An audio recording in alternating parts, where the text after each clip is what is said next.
Les rendez-vous du destin se présentent souvent à nous dans des emballages qui n'attirent généralement pas le regard. J'ai vécu une expérience tout récemment qui m'a amené à cette conclusion-là et qui m'a amené à réaliser que les plus belles choses que la vie nous réserve généralement se présentent au départ à nous dans des choses, dans des emballages qui n'attirent pas. Et il sera de ça tout au long de cette vidéo. Je vous partagerai cette expérience que j'ai vécue. Pourquoi cette expérience m'a amené à tirer cette conclusion-là. Mais surtout, la petite réflexion que cette expérience m'a amené à faire sur le sens profond de la vie, sur certaines valeurs telles que la simplicité, telles que le calme et telles que la patience. Tout récemment, j'avais un dossier à déposer quelque part.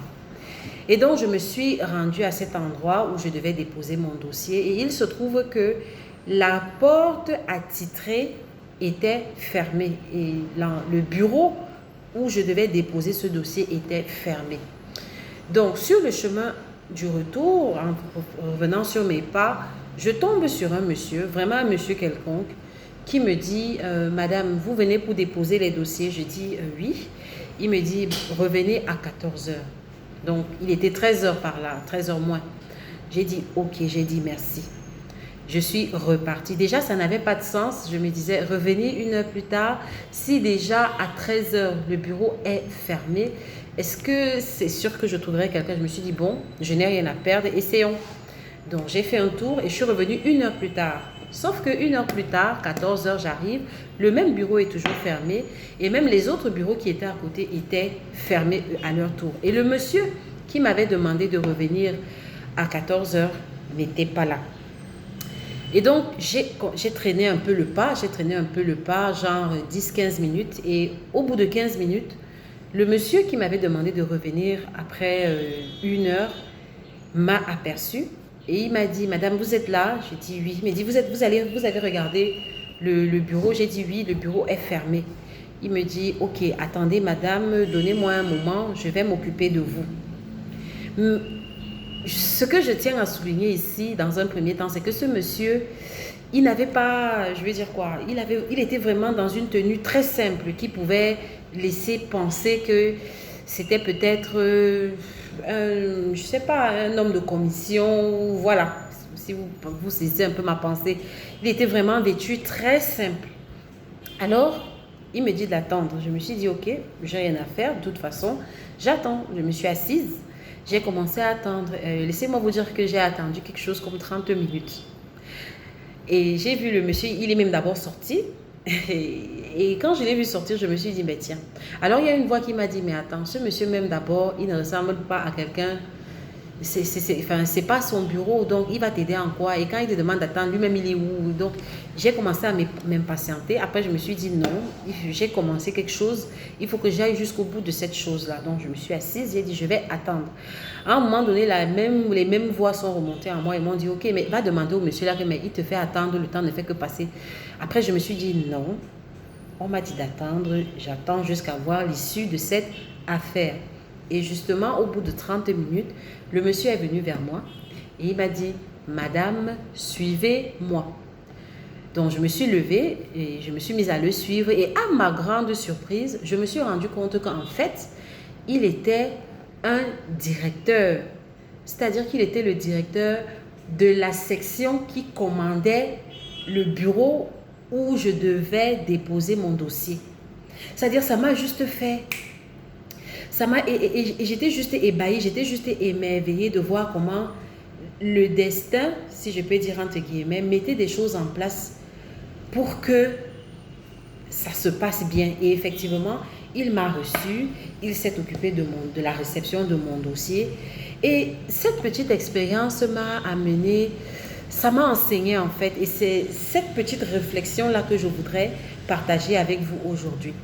Vous voyez, déjà si je n'avais pas eu le calme nécessaire de taire toutes les voix qui s'offusquaient à l'intérieur de moi, qui s'impatientaient à l'intérieur de moi, je serais passée à côté de quelque chose. Je serais passée à côté d'une course que je devais réaliser. Je ne sais pas si vous comprenez. Il m'a fallu du calme, il m'a fallu de la maîtrise sur moi-même. de ne pas tenir compte du fait qu'un monsieur que je ne connais pas me demande d'attendre pour une durée indéterminée et ne pas chercher dans l'immédiat à revendiquer un service. C'est vrai que certains d'entre vous diront que non, c'est selon, il faut être exigeant dans la qualité de service. Oui, c'est selon, mais permettez-moi de pousser ma réflexion, vous verrez jusqu'où je vais aboutir. Donc, il m'a fallu du calme. Si je n'étais pas calme, j'allais dans un premier temps commencer à vociférer, commencer à réclamer des choses qui, au final, étaient destinées pour moi. Puisqu'au final, ce monsieur a bel et bien reçu mon dossier et ça s'est passé avec une qualité de service que vous ne pouvez même pas imaginer. Donc, première leçon que moi, pour ma part, j'ai dégagée et que j'ai tirée de cette expérience, c'est dans la vie, le calme nous permet de décanter les choses, nous permet de voir qui est qui. Et c'est ça qui m'amène à la deuxième leçon que moi, j'ai dégagée de cette expérience-là. Je vous assure, c'était une magnifique expérience. La simplicité. J'ai appris dans la vie que les belles choses de la vie sont généralement simples. Je vous ai dit au départ que ce monsieur n'était pas vêtu comme un, je peux dire entre guillemets, directeur, excusez-moi. C'est vrai que l'habit ne fait pas le moine tout le temps, mais il n'avait pas une tenue qui attirait le regard, genre des vêtements très onéreux, il n'avait pas de costume, il avait une chemisette simple avec un pantalon simple.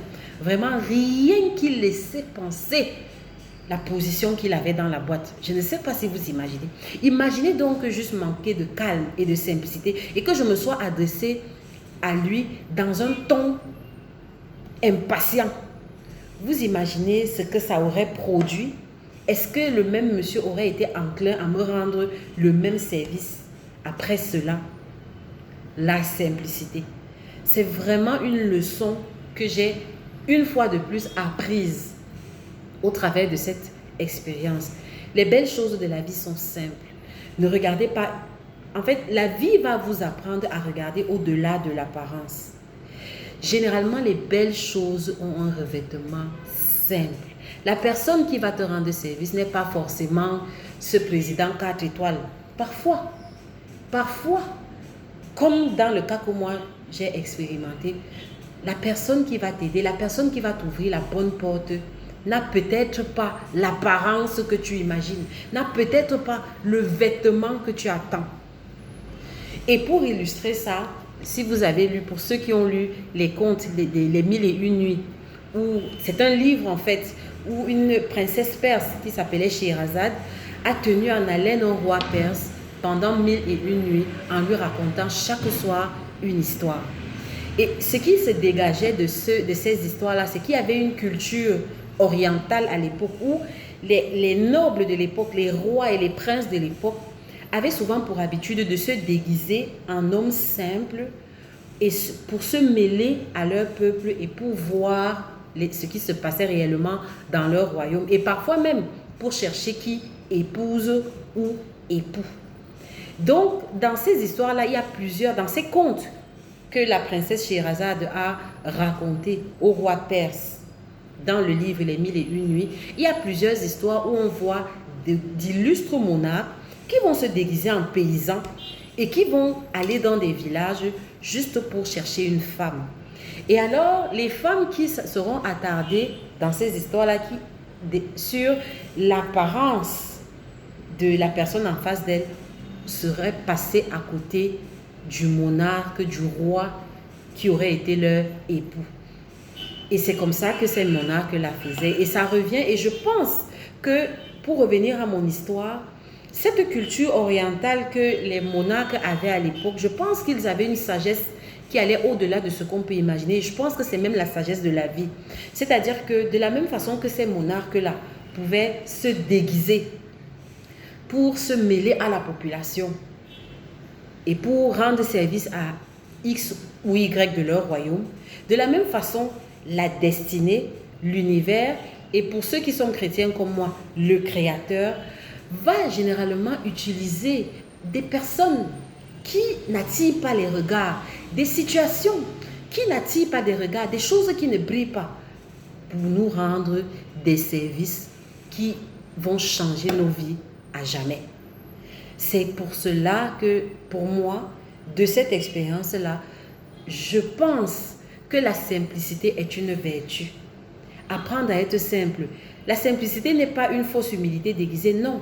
La simplicité, c'est juste un état d'esprit, une attitude mentale qui te permet de prendre les événements de la vie tels qu'ils viennent, sans compliquer et laisser les choses se dérouler jusqu'au bout. Ce qui m'amène à la dernière leçon que j'ai véritablement retenue de cette expérience-là, la patience. Vraiment, si je n'avais pas été patiente, est-ce que j'aurais eu le temps de comprendre que ce monsieur-ci, c'est un directeur et il va me rendre service? Il a fallu que je sois patiente. Il a fallu que j'arrive à 13 h, je trouve un bureau fermé, qu'on me demande de revenir 1 heure plus tard, que je revienne 1 heure plus tard, que je patiente d'abord 15 minutes, puis 30 minutes pour avoir le service auquel j'aspirais. Si je m'étais impatientée, cette journée serait passée et j'aurais loupé. Vous me diriez que j'aurais pu déposer mon dossier les autres journées, c'est vrai. Mais quand on s'est fixé un objectif pour une journée, c'est toujours mieux de le remplir. La patience. Est-ce que ça ne vous amène pas à réfléchir? Apprendre à être patient dans la vie. Des fois, ce pourquoi on a lutté pendant un certain temps, ce pourquoi on a fourni des efforts est juste à côté.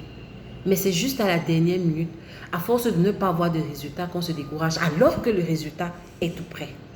Alors que votre rêve est tout près de vous. Mais juste parce que vous avez vu le temps passer, vous avez vu les autres obtenir leurs promesses et la vôtre tarder, vous vous découragez juste à 1 millimètre de votre promesse.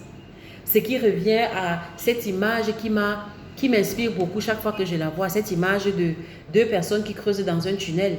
Quelqu'un qui creuse, celui qui est en haut, creuse et tombe sur un petit diamant. Et celui qui est en bas, il lui reste juste un petit millimètre de mur de terre et il y a un énorme diamant qui se décourage parce qu'il voit son voisin du haut qui revient avec un petit diamant et qui court dans le tunnel du voisin du haut pour commencer à creuser alors qu'il était à 1 millimètre de son diamant. Est-ce que ça vous parle? En tout cas, moi, ça m'a parlé.